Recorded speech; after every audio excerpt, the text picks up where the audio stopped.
Hello guys, welcome to channel philosophical study. सबसे पहले आप सभी को बहुत बहुत थैंक यू हमारे साथ जुड़ने के लिए। उम्मीद करूंगा आप लोग बहुत अच्छे हैं और आपका प्रिपरेशन बहुत अच्छे तरीके से चल रहे होंगे। तो गाइस, मेरा नाम राहुल मंडल है और स्वागत है आप सभी को आज इस सेशन में। तो आज हम लोग इस सेशन में waste Bengal 24th set exam के बारे में बात करूंगा, जो कि एक्सपेक्टेड एमसीक्यूज के बारे में है। राइट, तो इस सीरीज को कंटिन्यू करते हुए ये हमारा पार्ट 3 है। तो उम्मीद करूंगा आप लोगों ने पार्ट 1 और पार्ट 2 दोनों को अच्छे से देखा है। अगर नहीं देखा है तो अभी जाओ इस चैनल पर जाकर देख लीजिए। ठीक है, तो चलिए सेशन को शुरू करते हैं। तो सेशन को शुरू करने से पहले जिन लोगों ने अभी तक चैनल को सब्सक्राइब नहीं किया है तो जल्दी से चैनल को सब्सक्राइब कर लीजिए। सब्सक्राइब करने के बाद जो नोटिफिकेशन का जो बेल आइकन है उसको प्रेस करके ऑल नोटिफिकेशन को ऑन कर लीजिए, ताकि जब भी मैं कोई भी वीडियो अपलोड करूंगा आपको सबसे पहले नोटिफिकेशन मिल जाएगा और आपका प्रिपरेशन बहुत अच्छे तरीके से चलते रहेगा। ठीक है, और ये हमारा हर एक मॉक टेस्ट की तरह एक स्कॉलरशिप टेस्ट हो रहा है। तो अगर आप चाहते हो तो इस टेस्ट में हिस्सा ले सकते हो। ठीक है, आज ही आप लोगों का रजिस्ट्रेशन करने के लिए लास्ट डेट है। ठीक है, कल हमारा एग्ज़ाम होने वाला है। ओके, तो जिन लोगों ने सेट एग्ज़ाम दे रहे हो तो उन लोगों के लिए तो एक बार ये रिवीजन हो जाएगा। राइट, सारे फिलोसॉफी का एमसीक्यू एक बार रिवीजन हो जाएगा, टेस्ट हो जाएगा कि आप लोगों का प्रिपरेशन कैसे चल रहा है। ओके, तो आप लोग इस टेस्ट में हिस्सा ले सकते हो। ओके, तो यहाँ पर हमारा हर वीक मॉक टेस्ट हो रहा है। ठीक है, अभी 2 दिन के लिए हो रहा है। जब नोटिफिकेशन आ जाएगा तब हम लोग इसको डबल कर देंगे, मतलब 4 डेज कर देंगे। ठीक है, तो ये टेस्ट कब तक चलेगा कि दिसंबर 2022 और जून 2023 जो मार्च साइकिल होने वाला है। ठीक है, ये टेस्ट जब तक नहीं कंडक्ट किए जाते हैं तब तक ये जो मॉक टेस्ट है वो हमारा लगातार चलते रहेगा। ठीक है, तो सैटरडे और संडे हम लोगों का टेस्ट है।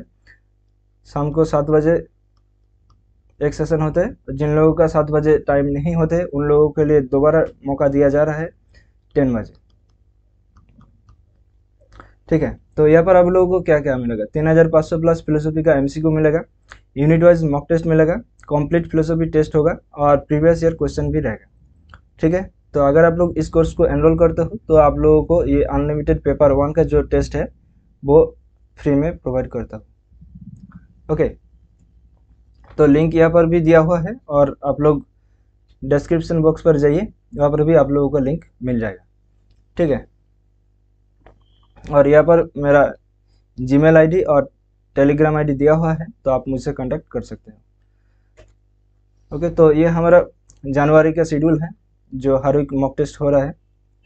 ठीक है, तो यहाँ पर देखो 1 जनवरी, 7 जनवरी, यहाँ पर 9 जनवरी। ठीक है, तो यहाँ पर 8 जनवरी आप लोगों का जो टेस्ट है वो नहीं होगा, वो 9 जनवरी होगा। ओके, क्योंकि 8 जनवरी जो वेस्ट बंगाल सेट एग्ज़ाम है तो इसके लिए हम लोग 8 जनवरी को कैंसिल करके 9 जनवरी किया है।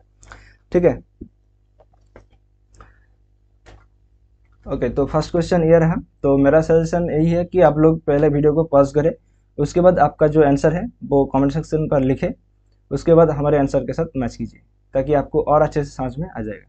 ठीक है, तो फर्स्ट क्वेश्चन क्या है कि by liberal feminism we mean, मतलब उदार नारीवाद से हमारा तात्पर्य जो है।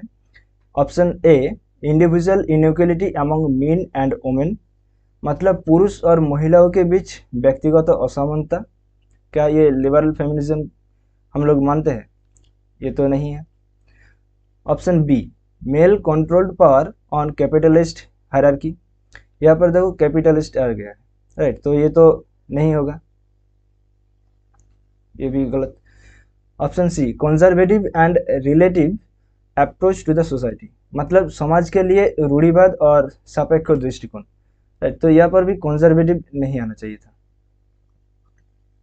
और देखो individual equality among men and women, मतलब पुरुष और महिलाओं के बीच व्यक्तिगत समानता, ये तो बिल्कुल सही है।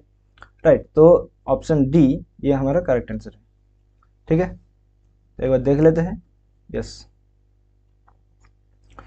ओके, तो अब नेक्स्ट क्वेश्चन पे आते हैं। तो नेक्स्ट क्वेश्चन असर्शन और रीजनिंग का है। ठीक है, तो ये सत्य के बारे में पूछा गया है। तो असर्शन में क्या है कि man is free to choose according to Sartre. मतलब सात्रे के अनुसार मनुष्य चुनाव करने के लिए स्वतंत्र है। ये तो बिल्कुल सही है, राइट। ये दोनों ही स्टैटिक है। तो रीजन क्या है कि to choose not to choose is to choose not to choose. मतलब ना चुनने का मतलब ना चुनने का चुनाव करना है। ये भी सही है, राइट। तो देखते हैं ऑप्शन बी, राइट।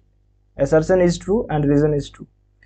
तो ये दोनों ही स्टैटिक है, ठीक है। आप लोग लिख लीजिए अपने स्टैटिक नोट्स पर कि according to Sartre man is free to choose, okay. और दूसरा to choose not to choose is to choose not to choose, okay. तब नेक्स्ट क्वेश्चन पे आते हैं। ओके, तो ये हमारा ऑप्शन बी ये करेक्ट है, ओके। तो according to Nietzsche human behaviour is reducible to basic drive of. मतलब नित्से के अनुसार मानव व्यवहार के मूल ड्राइव के लिए कम करने योग्य है। तो कौन सा होगा? Option A the will to power, option B the will to enjoy, option C the will to be happy, या फिर option D the will to play. ठीक है, तो ये भी एक स्टैटिक क्वेश्चन ही है, ठीक है। तो आप लोगों को एज इट इज याद रखना होगा। तो इस क्वेश्चन का जो सही आंसर होगा वो है option A the will to power, ठीक है। तो यहाँ पर हम लोग कुछ लिखेंगे, तो आप लोग अपने कॉपी पर लिख लीजिए। तो नित्से के अकॉर्डिंग, ठीक है, अगर आप लोगों को कीवर्ड देखा जाए तो ये है एक keyword the will to power, ठीक है। और एक है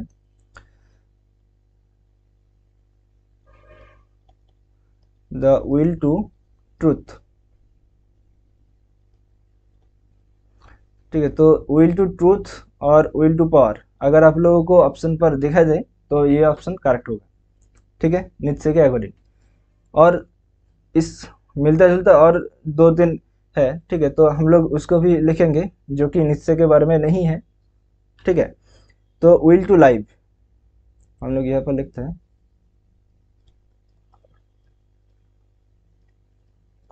विल टू लाइव ये किसका है? शोपेनहावर,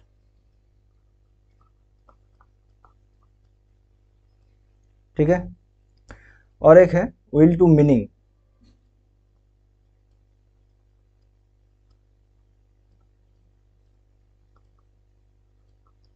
विल टू मीनिंग ये किसका है? ये विक्टर फ्रैंकली का है,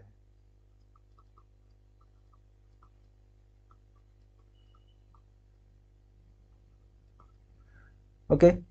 और लास्ट है कि विल टू बिलीव,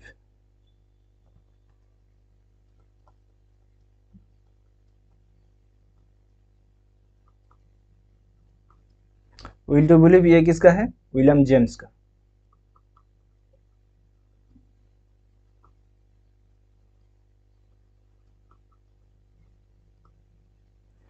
ठीक है। तो ये सारे आप लोगों ने कॉपी पर लिख लीजिए, ठीक है। यहाँ पर जो विल टू मीनिंग है, ठीक है, इसको कहता है कि लोगोथेरापी, ठीक है। तो ये भी लिख लीजिए,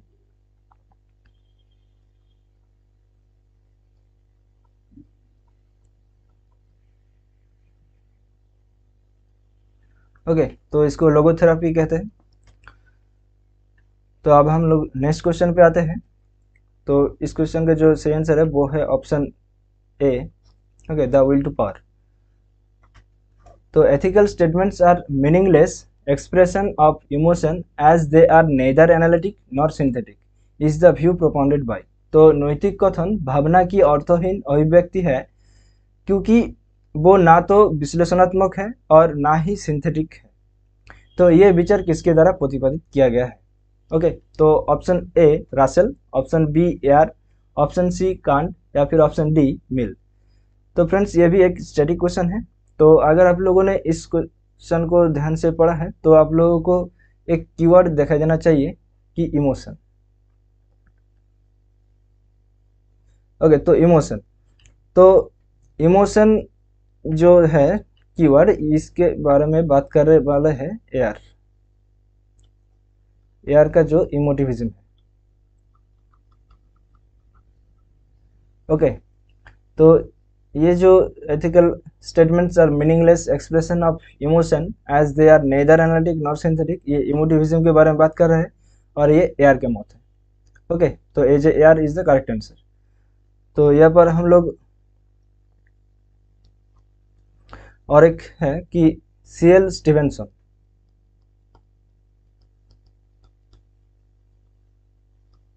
ओके, सीएल स्टीवेंसन का जो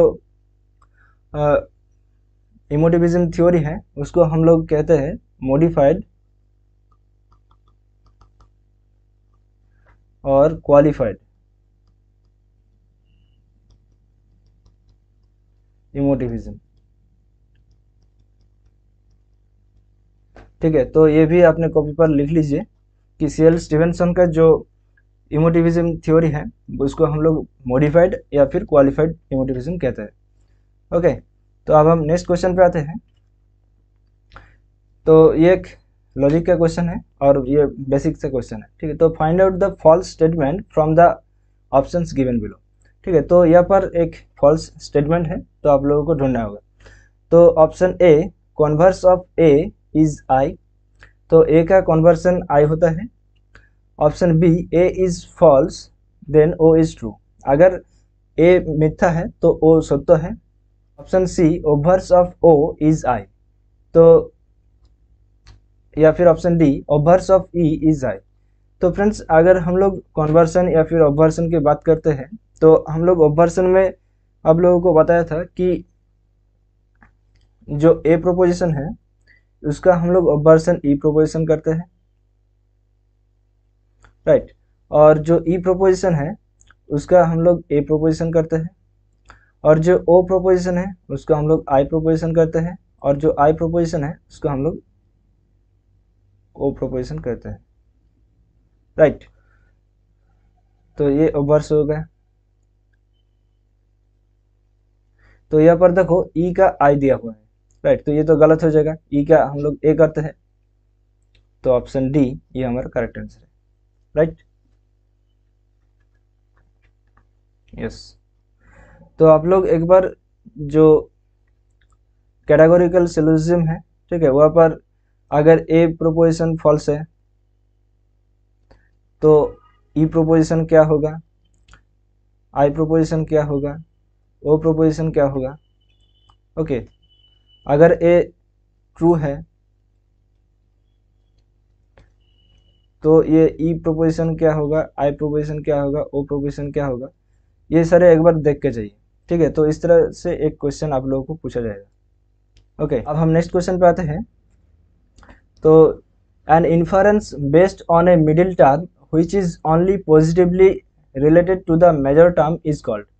मतलब मध्य पद पर आधारित एक अनुमान जो केवल प्रमुख पद से सकारात्मक रूप से संबंधित होता है उसको क्या कहलाता है? केवलो व्यतिरिकी, या फिर केवलान्वयी, या फिर पूर्ववत, या फिर शशवत। तो फ्रेंड्स, यहाँ पर देखो आप लोगों को दिखाई देना चाहिए कि पॉजिटिव की बात हो रही है, राइट। तो अगर पॉजिटिव की बात करेगा तो ये केवलान्वयी हो जाएगा। ओके, अगर ये पॉजिटिव के जगह पर नेगेटिव हो जाएगा, ठीक है, तो ये केवल व्यतिरिकी की बात करेगा। और अगर यहाँ पर पॉजिटिव एंड नेगेटिव दोनों तरफ ही रहेगा तो ये अन्वयी व्यतिरिकी हो जाएगा। ठीक है, तो ये सारे आप लोगों ने दिमाग पर बिठा लीजिए। अगर पॉजिटिव है तो केवलान्वयी, अगर नेगेटिव है तो केवल व्यतिरेकी, ठीक है, ओनली नेगेटिव तो केवल व्यतिरेकी, और अगर पॉजिटिव एंड नेगेटिव दोनों है तो ये अन्वयी व्यतिरेकी हो जाएगा, राइट। तो इस क्वेश्चन का जो सही आंसर है वो है ऑप्शन बी। ओके, तो अब हम नेक्स्ट क्वेश्चन पे आते हैं। तो ये भी एक लॉजिक का ही क्वेश्चन है कि which of the following proposition is Aristotelian. तो एरिस्टोटेलियन का जो कौन सा प्रोपोजिशन है, ठीक है, तो डायडिक, ट्रेडिक एंड ट्रिटाडिक, या फिर option B disjunctive, categorical and hypothetical, या फिर option C simple and compound, या फिर truth functionally compound and non truth functionally compound. तो अगर हम लोगों ने जानते हैं तो ये हम लोग सीधा सीधा बोल देंगे कि option B is the correct answer. ठीक है, अगर नहीं भी जानते हैं तो भी हम लोग कोशिश करेंगे कि इसको एलिमिनेट करने के लिए।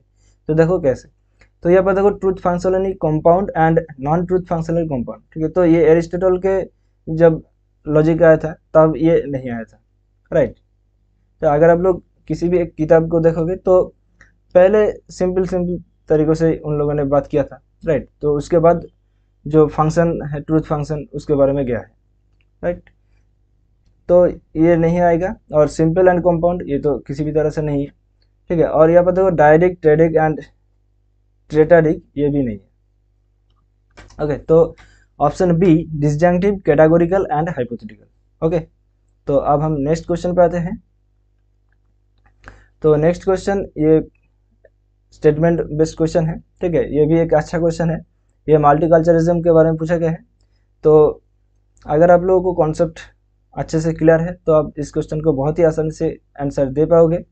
अगर नहीं भी क्लियर है तो भी हम इसको देखेंगे, ठीक है। तो चलो देखते हैं कि multiculturalism advocates that human beings are culturally embedded and organize their lives and social relation in terms of a culturally derived system of meaning and significance।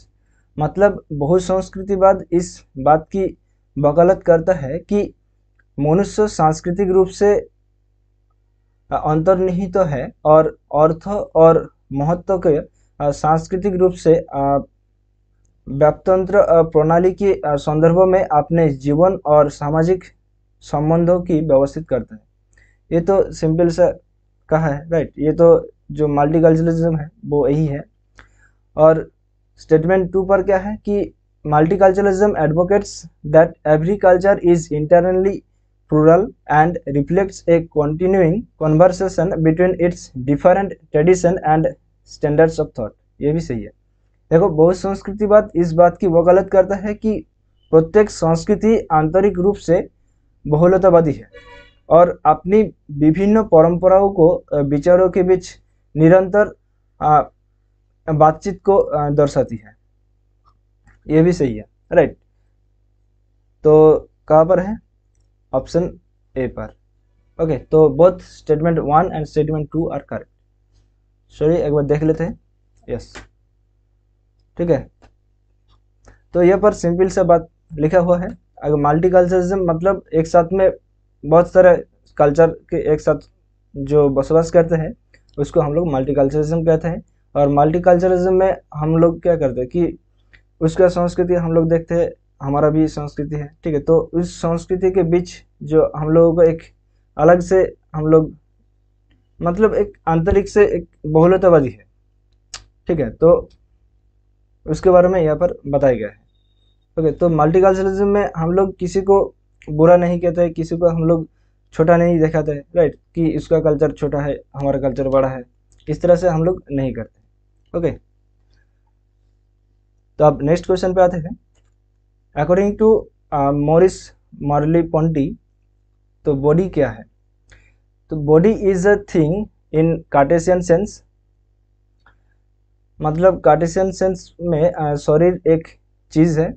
या फिर option B body is neither a thing in the Cartesian sense nor a pure bodyless thought, मतलब शरीर ना तो Cartesian अर्थों में एक चीज़ है और ना ही शुद्ध अशरीरी विचार। या फिर option C body is purely quantitative, मतलब शरीर विशुद्ध रूप से मात्रात्मक है। या फिर option D body is not the seat of intentionality, मतलब शरीर इरादे की सीट नहीं है। तो फ्रेंड्स, अगर आप लोगों को ठीक है एक आउट ऑफ कॉन्टेक्स्ट मिल जाए तो आप लोगों को क्या करना चाहिए? जो सबसे लेंदी ऑप्शन होगा, ठीक है, तो उसको आप लोग ध्यान से पढ़िए। अगर आपको समझ में आ गया कि ये इस तरह से होगा तो ठीक है, अगर नहीं समझ में आया तो आप लोग जो सबसे ज़्यादा लेंदी ऑप्शन होगा उसको क्लिक करके आ जाओगे, ठीक है। तो सेट एग्जाम में तो क्लिक नहीं होता है, वहाँ पर आप लोगों को फिल करना होता है, ठीक है, वही मैसेज।